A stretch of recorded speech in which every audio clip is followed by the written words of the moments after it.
జగిత్యాల జిల్లా కొడిమ్యాల ఎస్ఐ సందీప్ కుమార్ పై ఎస్పీ అశోక్ కుమార్ కు ఫిర్యాదు చేశాడు ఓ బాధితుడు. వాహనాలు తనిఖీ జరుగుతూ ఉండగా బైక్ ఆపలేదన్న కారణంగా ఇంటికి వచ్చి మరీ తనపైన దాడి చేసినట్టు రాచకొండ రాజేందర్ అనే వ్యక్తి ఆరోపించాడు. ఎస్ఐతో పాటు మరో కానిస్టేబుల్ లాఠీ విరిగే వరకు కొట్టారని, దీంతో తన కర్ణబేరి పగిలిపోయిందని ఆవేదన వ్యక్తం చేశాడు. ట్రీట్మెంట్ తీసుకున్న తర్వాత ఎస్పీకి ఫిర్యాదు చేసినట్టు తెలిపారు. అధికారులు స్పందించి తనకు న్యాయం చేయాలని బాధితుడు కోరాడు.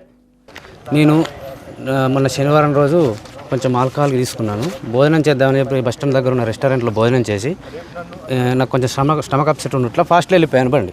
అక్కడ ఈ వాహన చెకింగ్ జరుగుతుంది, కొడిమ్యాల ఎస్ఐ గారు సందీప్ గారు వేశారని తెలియదు. నాకు తెలియకుండా వెళ్ళిపోతే మా ఇంటికి ఎస్ఐ రాత్రి 10 గంటలకు మా ఇంటికి వెళ్ళి మా అమ్మ నాన్న బేరిచ్చారు. నేను అదే సమయంలో మా వాడకట్టుకు దగ్గర మా ఇంటి దగ్గరలోనే ఉంటే నన్ను గమనించి రాచకొండ నువ్వేనంటే నేనే సార్ అని అంటే నన్ను డైరెక్ట్గా కొట్టడము, లాఠీ విరిగేదాకా కొట్టాడు, తిట్టాడు, కూతులు తిట్టాడు. వాడకట్టుకు ప్రజల వాళ్ళందరూ జమ ఈ టైం దాకా ఏం చేస్తుర్రా అని తిట్టి చాలా కొట్టాడు. కొట్టి ఎందుకు కొడుతురు సార్ అని అడిగినా కానీ కనీసం మాట్లాడే ఛాయిస్ కూడా చేయలేడు. చెంపమించాలు గట్టి కొడితే కర్ణబేరు వలిగిపోయింది. తర్వాత బ్రీతన్లో టెస్ట్ చేశారు, 149 ఏమో వచ్చింది. వాస్తవంగా బ్రీతన్లో టెస్ట్ చేస్తే కొట్టాల్సిన అవసరం లేదు కదా. అది మళ్ళీ అందరినీ మా అమ్మ నాన్న కాళ్ళ వెళ్ళ పడ్డారు, మా పిల్లలు మా భార్య అందరు కాళ్ళ మీద పడ్డా కానీ వదిలిపెట్టలేడు. చాలా దారుణంగా కొట్టాడు. ఇప్పటికి బాడీ పెయిన్స్ చాలా ఘోరంగా ఉన్నాయి. కరెక్ట్ నాకు మాట్లాడస్తలేదు, ఎందుకంటే నాకు చెవు డ్యామేజ్ వల్ల కరెక్ట్ వినబడడం కూడా లేదు, కన్ను కొంచెం నొప్పిగా ఉంది.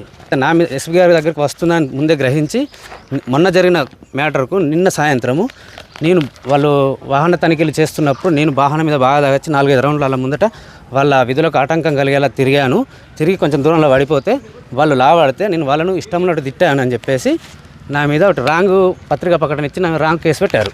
ఇక్కడికి వస్తున్నాను తెలుసుకొని ఫస్టే నేనేమంటున్నా, అక్కడ చెకింగ్ చేసినప్పుడు బస్ స్టాండ్లోనే జరిగింది. బస్ స్టాండ్ జరిగినప్పుడు అక్కడ సీసీ కెమెరాలు ఉంటాయి. నేను ఒకవేళ అదే విధంగా నేను చేస్తుంటే నా మీద ఏ శిక్ష అయినా కానీ నేను ఒప్పుకుంటున్నాను.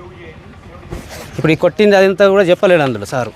ఓన్లీ నేను ఇట్లా పడిపోతే లావట్టినా అని చెప్పేసి చెప్పారు, కేసు పెట్టారు.